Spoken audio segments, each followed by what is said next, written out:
अस्सलाम वालेकुम। Mohammad Iqbal Khan, advocate with new legal lecture. आज का जो हमारा लीगल लेक्चर है वो है difference between the release deed and relinquishment deed. Relinquishment deed क्या होती है और रिलीज डीड क्या होती है और इस दोनों में क्या फ़र्क है। रिलीज डीड और रिलिंक्विश डीड में क्या फ़र्क होता है। देखिए, दोनों एक कंफ्यूजिंग किस्म के अगर देखा जाए तो मानी सेम तकरीबन मिलते जुलते हैं, कंफ्यूजिंग किस्म के रिलीज डीड और रिलिंक्विशमेंट डीड के बारे में। ज़्यादातर लोग यही समझते हैं, वो एक चीज समझते हैं और ज्यादातर लोग इसके डिफरेंस को नहीं जानते और वाकई ये है भी थोड़ी सी confusing, release deed and relinquishment deed. और ज्यादातर लोग यही समझते हैं कि ये एक ही चीज है। अगर से टेक्निकली तौर पर दोनों एक तरह की चीजें एक चीज है, मगर इसमें थोड़ा सा डिफरेंस मौजूद है। आज हम देखते हैं तो इसमें कौन सा डिफरेंस मौजूद है। अगर हम बात रिलिंक्विशमेंट की अगर हम देखते हैं, रिलिंक्विशमेंट क्या होती है। देखिए, रिलिंक्विशमेंट डीड वो होती है, वो कानूनी कागजात होती हैं जिसके जरिए एक शख्स अपने कानूनी हकूक, अपने जो कानूनी हकूक होता है वो कानूनी हकूक जायदाद के वो छोड़ता है, उसे कहा जाता है ये रिलिंक्विशमेंट डीड है। जो शख्स अपनी रजामंदी से अपनी जायदाद को छोड़ता है और डीड ऑफ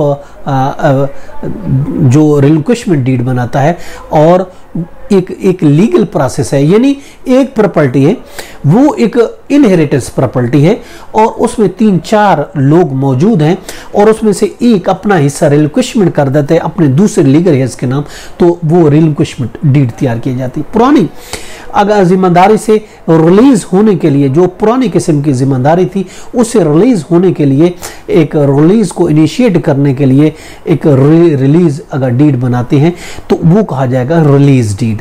और अगर हम देखते हैं कि इनमें कोई मेजर डिफरेंस नहीं है।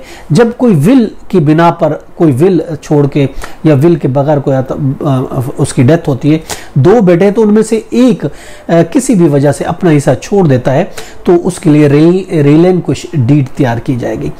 यानी कि अपना जो वरासती हिस्सा अगर कोई छोड़ता है उसमें के लिए रिलिंक्विशमेंट डीड तैयार की जाएगी।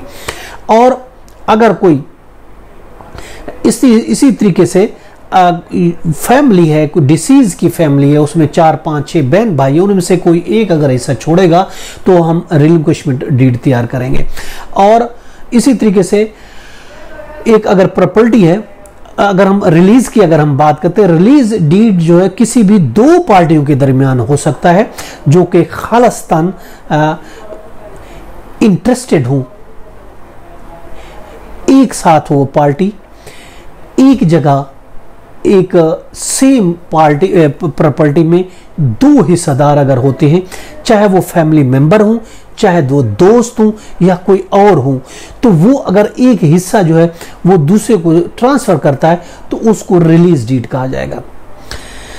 रिलीज डीड फैमिली में भी हो सकता है, अनफैमिली में भी हो सकता है। अब रिलीज में 2 दोस्त हैं, फॉर एग्जांपल 2 दोस्त हैं, उन्होंने एक प्रॉपर्टी खरीदने के बाद एक कहता है यार आप मेरा हिस्सा आप ले ले, तो वो रिलीज डीड रजिस्टर कराएगा पहले के नाम, यानी अपना हिस्सा वो दूसरे को दे देगा, वो रिलीज डीड कहलाएगी। अब अगर इसी तरीके से एक फादर है, उसकी डेथ हो जाए, उसके 3-4 बच्चे हैं, तो वो अब उसमें से 3-4 किसी एक को अपना हिस्सा देना चाहते हैं तो उसके लिए रिलिंक्विशमेंट डीड तैयार की जाएगी, तो इसको कहते हैं रिलिंक्विशमेंट डीड।